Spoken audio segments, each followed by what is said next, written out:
Banjir di Kabupaten Maros ini merendam dua kecamatan, masing-masing Kecamatan Lau dan Kecamatan Bantimurung. Banjir merendam ratusan rumah warga di dua kecamatan itu. Warga yang terdampak banjir memilih untuk bertahan di lokasi, mereka khawatir dengan barang berharga miliknya. Banjir di daerah ini setelah Sungai Tampa meluap setelah diguyur hujan dalam beberapa hari terakhir. Setiap tahun di sini memang langganan banjir.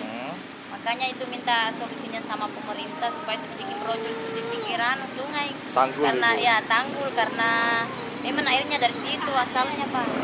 Jadi air masuk ke dalam rumah Iya, itu. tengah malam.